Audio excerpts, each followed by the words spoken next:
Hello， 大家好，欢迎收看第3期的亚当除草机，我是你们的亚当。因为做这一个系列，我跟品牌方的关系真的是每况愈下。现在越来越少的品牌方会给我免费体验他们家的产品了，我只能自己掏腰包买，所以希望大家不要再做白嫖党了，好吧？给当子点点赞，点点关注，好不好？由于上一个月，也就是9月份，我所穿过的鞋款当中只有一款我是觉得比较垃圾的，所以9月以及10月我就一起做一期拔草合集。那2022年9月份以及10月份，我有哪一些鞋款是体验了之后觉得非常不满意，或者是哪一些鞋款在体验了之后是有比较严重的问题，以至于不建议大家进行购买实战的呢？欢迎收看本期的亚当除草机，我是亚当。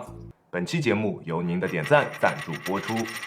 首先第一款耐克的 Cloud Dragon， 作为一款专为外场而推出的实战鞋款，它其实在各方面的表现都还是挺不错的。虽然在第一次穿着它进行实战的时候，它的抓地力差的是有点离谱的，不过这应该是它在全新的一个状态下才出现的问题。它的大底外面是有一层镀膜的，在穿了2次之后，这一层镀膜消失了之后，它的抓地力会有一个质的提升，不管在什么场地上，它的抓地力都非常不错，完全没有问题，并且它在包裹耐磨反应性缓震各方面的表现其实都还不错，但是我依旧不推荐大家去购买这一个鞋款。穿这一双鞋在做变向动作的时候，它外侧绑带与中底相连接的这一个地方会有非常明显的顶角现象出现。我在穿它打球之后，每一次脚都非常疼，并且这种疼痛感会持续好几天。可能有人会说，那我不做变向之类的，可不可以购买这一双鞋呢？不可以，好吧，真的不要买。大家也知道，我们在打球的时候不是只有进攻的，对吧？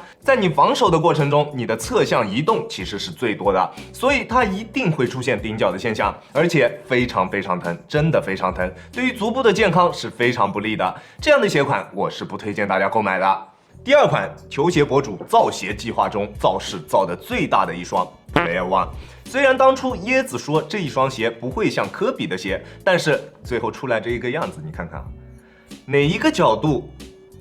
都有着科比的影子。说的好听一点就是借鉴，但说难听一点嘛，就是抄袭嘛。这一双鞋可以实战吗？当然也是没有问题的。但是1080的售价，即使是打5折，我觉得它都毫无竞争力。这一双鞋的问题有很多，但是总的来说可以归为2点，一个就是它的鞋楦问题，另一个就是足弓支撑方面的问题。而这2个问题就让这一双鞋出现了哪好像都不行的一个情况。鞋楦整体偏宽，我相信购买这个鞋款的朋友应该有一大部分的人都是因为喜欢科比的篮球鞋才购买的这一个鞋款，但是它的鞋楦却非常的宽，鞋楦的水平连蔑视纯元的水平都没有达到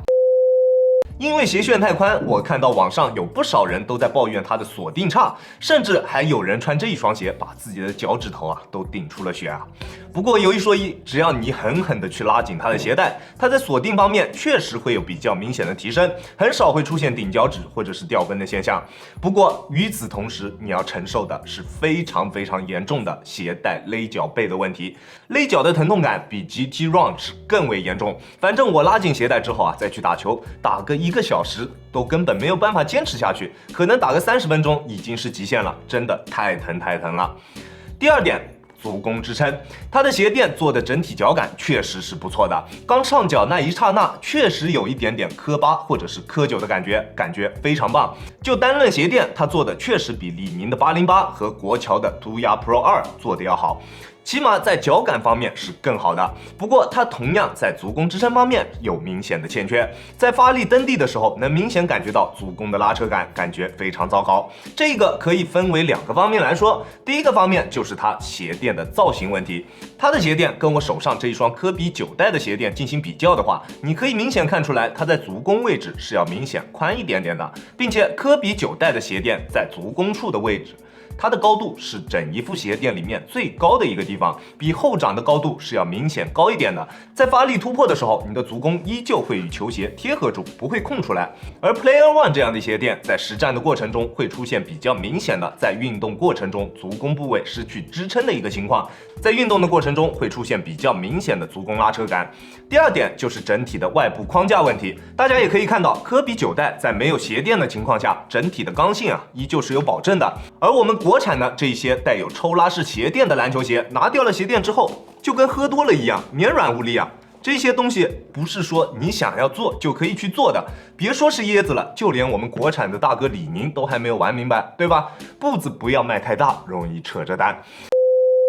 网上有很多人说，如果 Player One 的售价能够到个399左右，还是值得购买的。我是不认同这个看法的。如果球鞋不做出调整，那在实战方面的体验真的是无法让人满意。其他各大品牌在200-300这一个价位段的篮球鞋都比它能打多了。这2双鞋就是我在这2个月里面体验了之后，觉得它们并不值得购买的鞋款。这2个月虽然穿过的鞋款也不少，但是确实真的实战性能非常糟糕，或者是有比较严重缺陷的篮球鞋确实是不多。只有这2双，大家肯定是没有看爽的，我也知道啊。那希望下个月或者是下下个月能够帮大家排除掉更多的坑。OK， 那本期视频就到这里结束了，再次感谢大家观看本期的亚当球鞋。亚当球鞋一切从实战出发，我是亚当。如果你觉得我的视频可以帮助到你，希望你可以关注我，并且顺手给我点一个赞，这就是对我最大的支持了。好了，那我们下期视频再见吧，大家有空来做 ，Peace。